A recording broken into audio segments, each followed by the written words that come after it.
नमस्कार। आप देख रहे हैं स्पेशल कवरेज न्यूज। मैं हूं आपके साथ शिवकुमार। मेरे साथ है संजय सर। संजय सर का बहुत बहुत स्वागत, बहुत बहुत अभिनंदन।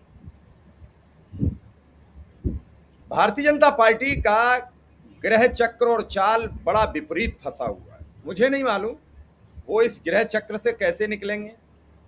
उनके पास नॉन बायोलॉजिकल लोग हैं, उनके पास तांत्रिक लोग हैं, उनके पास यांत्रिक लोग हैं, उनके पास टेक्निकल लोग हैं, उनके पास चुनाव आयोग है, उनके पास ईडी है, उनके पास इनकम टैक्स है, उनके पास सीबीआई है, और उनके पास एक सबसे बड़ा जो अस्त्र है वो आरएसएस और झूठ है। इस दोनों के सामने सब फेल हो जाते हैं। लेकिन विदेश में जो मोदी ने बत्ती गुल कराई है, ऐसा इस राष्ट्र के किसी प्रधानमंत्री ने कराया नहीं। विदेश में खड़े होके विदेश सचिव ईस्ट ये कहें कि प्रधानमंत्री सिर्फ प्रेस कॉन्फ्रेंस इसलिए नहीं करते हैं कि भारत में अनपढ़ और गंवारों की बड़ी संख्या है, इसलिए वो डायरेक्ट भाषण देते हैं और संबोधित करते हैं। अब संजय सर, इसमें तो आप भी आ गए, हम भी आ गए, और वो तथाकथित भी आ गए जो दिन भर पांव चाटते हैं। वो जो क्लास लेते हैं, कोई पाठशाला चलाता है, कोई रंगशाला चलाता है, कोई धूपशाला चलाता है, कोई आज की खबर चलाता है, कोई दंगल चलाता है, कोई मंगल चलाता है, कोई बुद्ध चलाता है, कोई बृहस्पति को सामने आता है, किसी की राष्ट्रवाणी चलती है, किसी की धर्मवाणी चलती है, कोई कुछ चलाता है। वो भी तो सब इसी भारत में तो रहते हैं। तो चलो, हम तो विरोध कर रहे थे इसलिए अनपढ़ गंवार थे, तुम तो चरण चुम्बन कर रहे थे, कम से कम अपना नाम तो अलग करा लेते। भारत में कुछ पत्रकार ऐसे हैं जो अनपढ़ और गंवार नहीं है, बाकी पूरा देश अनपढ़ गंवारों का है, तो मैं स्वीकार कर लेता। मुझे लगता है कि वास्तव में मुझे समझ लेना चाहिए। प्रधानमंत्री राम मंदिर का मुद्दा जब से आया तब से बार बार विदेश चले जाते हैं। जाना भी चाहिए, क्योंकि जवाबदेही कैसे तय होगी। एंकर पूछने ही लगते हैं प्रवक्ताओं से कि मोदी का इसमें क्या दोष है। फिर मुलायम सिंह का राम भक्तों पर गोली चलाए जाने का क्या दोष है। जिम्मेदारी तो उस समय मुलायम सिंह चीफ मिनिस्टर थे, आज योगी आदित्यनाथ और नरेंद्र मोदी है।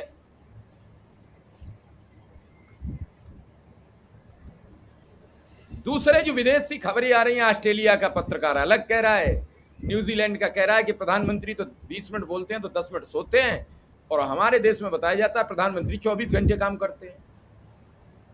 तो वो घड़ी बताई जाए। और तो और हमारे गृह मंत्री ने तो ये तक कह दिया कि प्रधानमंत्री 3-3 दिन टॉयलेट नहीं जाते हैं। ये मेरा वक्तव्य नहीं है, अमित शाह का वक्तव्य है। क्योंकि संजय सर तो अब 60 के आसपास हैं, तो संजय सर समझ सकते हैं कि 75 वर्ष का आदमी कितनी देर तक टॉयलेट रोक सकता है, कितनी देर तक बाथरूम रोक सकता है। मैं तो नहीं बता सकता क्योंकि मेरी उम्र अभी कम है। तो इस सब हास्यास्पद भूमिका में बीजेपी एक बड़े फरेब में फंसी हुई है। दतिया से लेके बांकीपुर तक, अयोध्या से लेके विदेश तक। सर, निकलने का कोई रास्ता है? नहीं, दिलचस्प है। और निकलने का क्या रास्ता? निकलने का रास्ता वही है, झोला उठा के चल दूंगा। और झोला उठा के वो चल सकते थे कभी। झोला भी तो देखना पड़ेगा, झोला में ले क्या जा रहे हैं। झोला में बड़े सामान होते हैं। उनको अब क्या ले जाने की जरूरत है? अब मैंने अब तो उम्र भर पेंशन मिलनी ही है, और उससे ज्यादा उनका क्या खर्च है, और बाकी इतने दिन अदानी अंबानी ख्याल रख लेंगे, ऐसा कुछ नहीं है। उनको कुछ ले भी नहीं जाना है। लेकिन सवाल तो यह है कि वो कुर्सी जिससे वो चिपके हुए हैं, और उस कुर्सी की ताकत, और उस ताकत से ही तो वो बचे हुए हैं, जो ये सब कहा जाता रहा है और इतने दिनों में इतना जमा हो गया है कि वो अब खुद भी नहीं झेल पा रहे, या उनके लोग भी अब नहीं झेल पा रहे। तो वो झोला उठा के चल देते तो ठीक था, 5 साल में चल देना चाहिए था उनको। और नहीं चले तो क्यों नहीं चले, वो सबको समझ में आ रहा है, और वो अब इतना ज्यादा हो गया है कि भारी पड़ रहा है। और मोटा मोटी मुझे लगता है वही स्थिति है, और इसके अलावा कुछ नहीं है। लेकिन वो सिर्फ उनके लिए भारी नहीं पड़ रहा है, उनके समर्थकों, प्रचारकों और मुख्य न्यायाधीश तक के लिए भारी पड़ रहा है। जैसे कल मैंने कहा था कि मुख्य न्यायाधीश को गाली दी गई और मुख्य न्यायाधीश ने कार्रवाई नहीं की, या मुख्य न्यायाधीश की तरफ से किसी और ने कह दिया कि भाई कार्रवाई नहीं करेंगे, और कार्रवाई नहीं की गई। और कार्रवाई तो नहीं ही की गई, जो मीडिया रोज गाली सुनता है, वो मुख्य न्यायाधीश के गाली सुनने पे भी खबर नहीं दे रहा है। नहीं तो खबर देनी चाहिए थी कि उसने क्यों गाली दी, उसको पकड़ के उससे पूछना चाहिए था जिसने गाली दी थी कि भैया क्या चक्कर है, तुम क्यों गाली दे रहे हो, क्या मामला है, तुम्हारी कौन सी समस्या है। अगर तुम्हें समस्या ही रखनी थी तो तुमने ऑर्डर करने की क्या जरूरत थी, तुमने अपनी समस्या क्यों नहीं रखी। ये सारी चीजें तो पूछी ही जानी चाहिए थी। अगर उसको जेल भेज दिया जाता तो तकनीकी रूप से वो संभव नहीं था कि बिना आप जेल से अनुमति लिए या सरकार से अनुमति लिए उससे पूछता। अभी तो वो खुला है, छुट्टा है और दोषी भी नहीं है, अपराधी भी नहीं है, क्योंकि सुप्रीम कोर्ट ने तो। लेकिन अगर उसने जो किया वो भारत के इतिहास में, सुप्रीम कोर्ट के इतिहास में किसी मुख्य न्यायाधीश के साथ पहली दफा हुआ है। और जो हुआ उतने भर की खबर तो छोटी मोटी है जहां तहां अखबार में, माने कायदे से पहले पन्ने की खबर होनी चाहिए थी और वो नहीं है। तो आप समझ सकते हैं कि इन लोगों ने या मोदी जी की सरकार ने बाकी लोगों का क्या हाल बनाया हुआ है। जैसे चुनाव आयुक्त प्रेस कॉन्फ्रेंस नहीं कर सकते हैं, प्रधानमंत्री तो नहीं ही करते थे, और अब मुख्य न्यायाधीश की यह हालत हो गई है कि वो अवमानना की कार्रवाई नहीं कर सकते हैं। और कैसे करेंगे जब उनके खिलाफ भ्रष्टाचार का आरोप पहले से सार्वजनिक है और प्रधानमंत्री के बारे में कहा जाता है कि वो कॉम्प्रोमाइज्ड हैं, इसलिए वो इसके ट्रंप के खिलाफ नहीं बोलते हैं।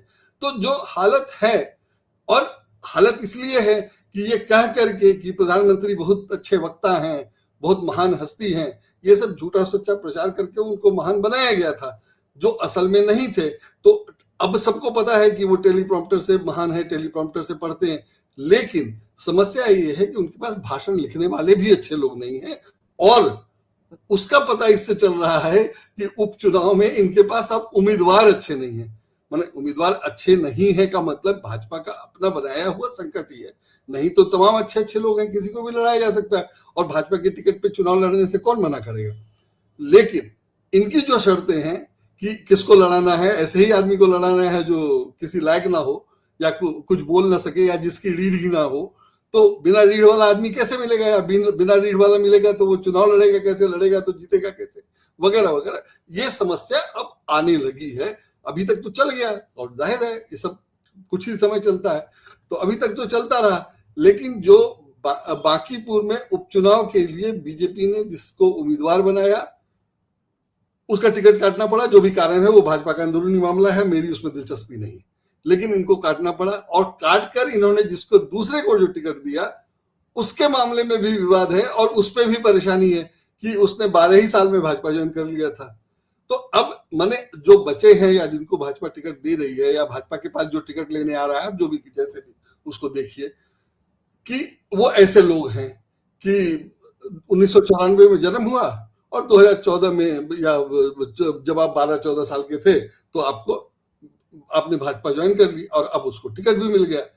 तो बाकी लोग जो बीजेपी के थे इतने साल से, जो भी लोग बीजेपी आरएसएस में हैं, वो क्या कर रहे हैं वगैरह वगैरह सब हो गए। और बांकीपुर वो जगह है जहां से बीजेपी वाले को जीतना ही था, जीत ही जाता है। ठीक है कि प्रशांत किशोर वहां से चुनाव लड़ रहे हैं तो टक्कर देंगे, लेकिन वो जीत जाएंगे ये नहीं कहा जा सकता है। जीतेंगे यही कहा जा रहा था कि बीजेपी का उम्मीदवार जीते। तो और ये सब बीजेपी में पहले अव्वल तो होता नहीं था, और होता था तो बहुत छोटे मोटे पैमाने पर होता था और उसकी खबर नहीं छपती थी। लेकिन ये खबर कल अमर उजाला में पहले पेज पर 4 कॉलम में छपी थी, जो साधारण नहीं है कि अमर उजाला में बीजेपी के आंतरिक सिर्फ अव्वल की खबर पहले पेज पे छप जाए। ठीक है कि मध्य प्रदेश और बिहार का था, उत्तर प्रदेश का नहीं था, लेकिन अमर उजाला में पहले पेज पे खबर छपी थी। तो ये देखिए कि एक तो आंतरिक लड़ाई है, आंतरिक मतभेद है, सिर्फ अव्वल है, टिकट आप जिसको दे रहे हैं उसमें समस्या है, तभी ये सब विवाद हो रहा है, माने सर्वसम्मति नहीं है तभी ये सब हो रहा है। तो ये सब कुछ हो रहा है, एक चीज है, उसका विरोध हो रहा है दूसरी चीज है, और वो सब खबर छप रही है तीसरी चीज है। तो तीनों संकट भाजपा के लिए एक साथ आया हुआ है, और ये सिर्फ बांकीपुर के लिए नहीं है, दतिया में भी है।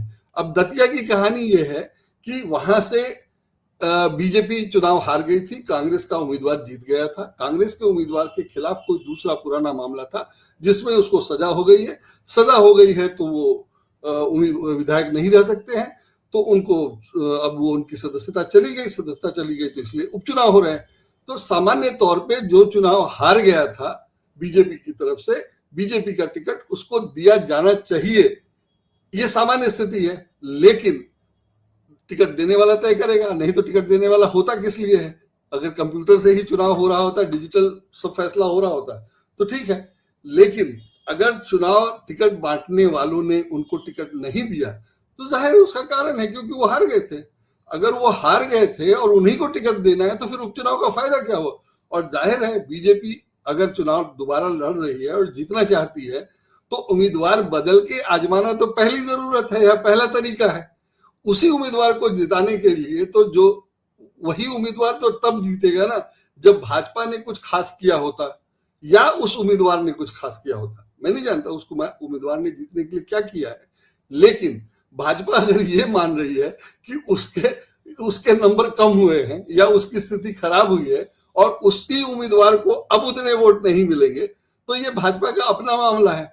तो भाजपा ने अगर उनको टिकट नहीं दिया तो ये उसका विरोध नहीं होना चाहिए था। सामान्य तौर पे किसी भी पार्टी में विरोध नहीं होना चाहिए था क्योंकि आपको एक बार दिया गया था और आप हार चुके हैं तो जाहिर है दूसरी बार दूसरे को आजमाया जाएगा। दूसरे को आजमाने के लिए दूसरे को टिकट दिया गया, जो मुझे सामान्य लगता है। माने वो ठीक है बीजेपी का अपना मामला है, लेकिन मुझे सामान्य लगता है कि दूसरी बार भी उसी को टिकट देने का कोई मतलब नहीं है जो हार गया था। और अगर ये आरोप होता कि उन्होंने चुनाव में धांधली करके जीती है और इसलिए उनका चुनाव खारिज हुआ होता तो फिर भी ठीक था कि हाँ इन्हीं को दिया जाए, लेकिन उनका चुनाव खारिज इसलिए हुआ है कि कोई दूसरा मामला था। तो मुझे नहीं लगता है कि कोई कारण कि उनको फिर से टिकट दिया जाना चाहिए। और अगर नहीं दिया गया तो विरोध करने का तो मुझे तो कोई नैतिक अधिकार नहीं लगता है। मैं होता तो बिल्कुल विरोध नहीं करता और टिकट मांगता भी नहीं। लेकिन फिर भी वो कद्दावर नेता है, वो मध्य प्रदेश की उनकी अपनी राजनीति है जो वहां कर रहे हैं। जिसको मुख्यमंत्री बनाया, माने वो हार गए थे उसके बावजूद उनको मुख्यमंत्री बनाया जा सकता था, और जिसको बनाया गया वो मुख्यमंत्री उनके हिसाब से मजबूत नहीं है, या हम सब लोग जानते हैं। तो उसमें अगर उनका विरोध हो रहा है तो ये भी भाजपा का आंतरिक संकट ही है और बड़ा संकट है। माने ये साधारण नहीं माना जाएगा कि जिस व्यक्ति को मुख्यमंत्री बनाया जा सकता था उसको मुख्यमंत्री नहीं बनाया गया क्योंकि वो चुनाव हार गए थे, और जब दोबारा मौका मिला तो उनको टिकट नहीं दिया गया। ये भाजपा की राजनीति या रणनीति का एक बढ़िया उदाहरण है, जिसको आप जैसे देखिए वो अलग मामला है। लेकिन वो विरोध कर रहे हैं या उनके समर्थक भी विरोध कर रहे हैं, वो बीजेपी की राजनीति का एक हिस्सा है जो अब खुलकर सामने आया है और ये भी अखबारों में छप रहा है, जो पहले नहीं होता था। पहले तो अव्वल तो इस तरह के विरोध नहीं होते थे, बीजेपी जीतने वालों को टिकट देती थी, जीतने वालों का उसका कैलकुलेशन गलत नहीं होता था, वगैरह वगैरह। तो इस हिसाब से इस बार इनको टिकट नहीं दिया जा रहा है, विरोध कर रहे हैं अपनी जगह, और ये भी एक भाजपा का संकट है। लेकिन भाजपा की जो स्थिति है कि जो विरोध करे, माने जो बाहर से दूसरे पार्टी वाले विरोध करते हैं उनको तो भाजपा से उनके पीछे तो सीबीआईडी लगा देती है, तो अपने लोग कैसे विरोध कर पा रहे हैं या नरोत्तम मिश्रा कैसे विरोध कर पा रहे हैं, ये अपनी जगह सवाल है। और नरोत्तम मिश्रा ऐसे वैसे कोई साधारण आदमी नहीं है। माने उनकी खबर है, अखबार में खबर थी कि उनकी 6 करोड़ 84 लाख माने करीब 7 करोड़ की घोषित संपत्ति है, पत्नी के नाम 3 करोड़ का बंगला है। तो अगर किसी के पास इतना पैसा है तो उसके पीछे तो ईडी सीबीआई लगा ही जा सकती है, और ईडी सीबीआई से वो नहीं डर रहे हैं और बीजेपी में रहने के बावजूद, तो इसका भी कारण होगा। तो ईडी सीबीआई से नहीं डरने वाला आदमी बीजेपी में है, इस स्थिति में है कि वो रात भर सड़क हाईवे जाम था और शनिवार की रात को, और माने काफी हिंसा हुई है, शायद कई पुलिस वाले घायल हैं, वगैरह वगैरह। तो और ठीक है, उनसे बात हुई तो उन्होंने कहा कि हम समझाएंगे और ये सब नहीं करेंगे, वगैरह वगैरह। वो सब सामान्य, आप सबको सामान्य मान लीजिए, फिर भी विरोध हो रहा है और बीजेपी ने उनको टिकट नहीं दिया। ये बीजेपी का संकट है जो दिखाई दे रहा है। मैं नहीं जानता कि कैसा संकट है, लेकिन ये होना नहीं चाहिए था। और कम से कम नरोत्तम मिश्रा जैसी स्थिति में कि वो सक्षम है, पैसे वाले हैं, उनको टिकट ही नहीं मिला, और टिकट जब नहीं मिला तो उनको स्वीकार करना चाहिए था। हो सकता है उनको कुछ बड़ा दिया जा सकता है, दिया जाना चाहिए था, दिया जा सकता है, वगैरह वगैरह। नहीं दिया, वो विरोध कर रहे हैं। और दूसरी ओर मुख्यमंत्री के खिलाफ जो मामला है वो हम सब लोग जानते हैं, अभी इंडियन एक्सप्रेस में छपा था कि वो जमीन माफिया बन गए हैं और उन्होंने कहाँ कहाँ जमीन खरीदी है, जहाँ सरकार की योजनाएं हैं, जहाँ जमीन की कीमत बढ़ सकती है, वहां उन्होंने जमीन खरीदी, उन्होंने या उनके परिवार के लोगों ने, ये खबर छपी थी। उसके खिलाफ उस मामले में सरकार ने कोई कार्रवाई नहीं की और जैसा आपने बताया चंदा चोरी वाला मामला चल ही रहा है। चंदा चोरी वाला मामला सुप्रीम कोर्ट पहुंच गया है और सुप्रीम कोर्ट में जो हालत है उसमें सब लोग कह रहे हैं कि सुप्रीम कोर्ट का फैसला पहले से पता है कि सुप्रीम कोर्ट सीबीआई जांच के ऑर्डर दे देगा और सुप्रीम कोर्ट जांच के ऑर्डर दे देगा तो योगी जी बाहर हो जाएंगे मामले से और फिर से वैसे ही केंद्र सरकार या आरएसएस के हाथ में जैसे मामला था वैसे चला जाएगा। तो बीजेपी जहां सक्सेसफुल है वहां उसकी सफलता दिखाई दे रही कि क्यों और कैसे है, जैसे चंदा चोरी वाला मामला, और जहां नहीं है जहां फंसी है वहां ऐसे दिखाई दे रहा है। इन सब के साथ जैसा आपने बताया कि विदेश में प्रधानमंत्री के बारे में पूछा गया वहां एक अधिकारी से कि वो प्रेस कॉन्फ्रेंस नहीं करते हैं, तो उन्होंने जवाब दिया। अब पूछा तो जाएगा ही, अब तो पूछा जाने लगा है, सब जगह पूछा जा रहा है। जवाब अगर दिलचस्प आएगा या जवाब खबर होगी या जवाब हेडलाइन बनाने लायक होगा तो जाहिर है लोग पूछेंगे, क्योंकि हेडलाइन बनाना सबको जरूरी है, सबका यही काम ही है और सबको ये चाहिए कि एक अच्छी खबर, एक अच्छा हेडलाइन या अच्छी बाइट मिल जाए, तो ये तो पूछा जाएगा। अब ये सरकार को तय करना है कि जवाब क्या देना है, और चूंकि सरकार ने तय नहीं कर रखा है तो कोई भी अधिकारी क्या जवाब देगा। अगर उससे पूछा जाएगा तो वो ये तो नहीं कह सकता कि मैं जवाब नहीं दूंगा, जवाब नहीं दे सकता, जवाब नहीं है मेरे पास। उसको कुछ ना कुछ तो जवाब देना ही होगा। तो वो अपनी योग्यता क्षमता के अनुसार जो भी जवाब देगा, अगर पहले से तय है तो ठीक है वो वही जवाब देगा, नहीं तय है तो वो अपनी योग्यता क्षमता समझ के अनुसार जवाब देगा। जो जवाब इस मामले में दिया गया है वो बहुत ही हास्यास्पद है। जैसा आपने बताया कि उन्होंने कहा कि बहुत मूर्ख लोग हैं इसलिए प्रधानमंत्री उनसे सीधे बात करते हैं। प्रधानमंत्री मूर्खों से सीधे बात करते हैं और प्रेस कॉन्फ्रेंस नहीं करते हैं, और वो विदेश में भी नहीं करते हैं, तो विदेशों को भी वो मूर्ख समझते हैं, क्या समझते हैं, वो सब सारी बातें उठकर सामने आएंगी और ये सब बवाल आगे बढ़ता रहेगा। जिसको हैंडल करने का क्या तरीका होना चाहिए ये सब सोचा वजह जाना चाहिए। हो सकता है सोचा जाए, लेकिन बात की बात है अभी तक नहीं सोचा गया था, वो दिखाई दे रहा है। दिलचस्प ये है, जैसा आपने कहा गोदी वाले तलवा चाटने वाले, वो ये कह रहे हैं कि जवाब बहुत अच्छा था।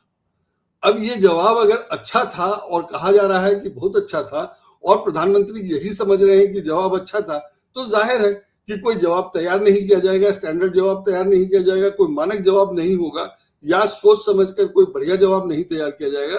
तो ऐसे ही जवाब आते रहेंगे और जाहिर है कि अगला अधिकारी यही जवाब दे, जरूरी नहीं है अगला अधिकारी कुछ और जवाब देगा, तो वो भी फिर दिलचस्प होता रहेगा या फिर सरकार उलझती जाएगी। तो सरकार जिस ढंग से काम कर रही है उसमें गोदी मीडिया जो कर रहा है कि यस सर, हाँ सर, जो हुआ सब ठीक हुआ, वाह वाह वाह वाह वाह वाह, चंगे चंगे, भल्ले भल्ले, तो उसमें यही सब होना है कि सरकार को पता ही नहीं है कि उसके बारे में या उसकी छवि कैसी बन रही है या उसके बारे में लोग राय क्या बना रहे हैं।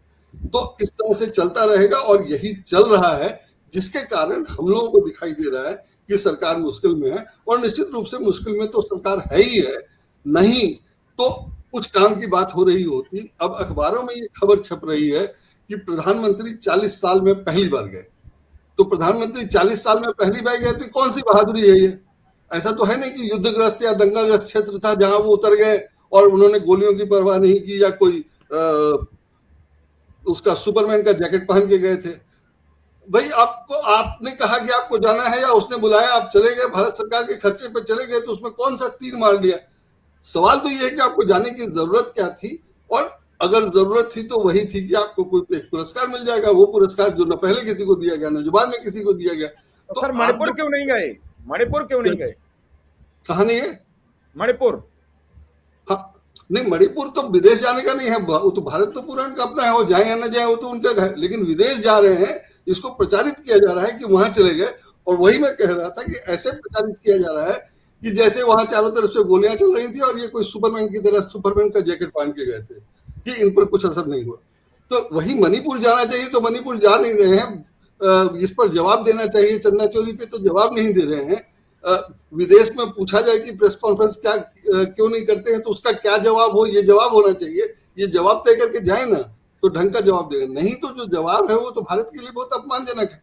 और सिर्फ भारत के लिए नहीं, उस अधिकारी का सोचिए जिसको फंसा दिया गया इस स्थिति में, और वो बेचारा क्या जवाब दे, वो कुछ नहीं कह सकता था और जवाब देकर के खुद ही बेवकूफ बनने की उसकी मजबूरी थी। और ऐसे लोग भारत को कितना प्रतिनिधित्व कर पाएंगे या कैसा प्रतिनिधित्व कर पाएंगे जिनको इस तरह की मुश्किल स्थिति में फंसाया जाएगा।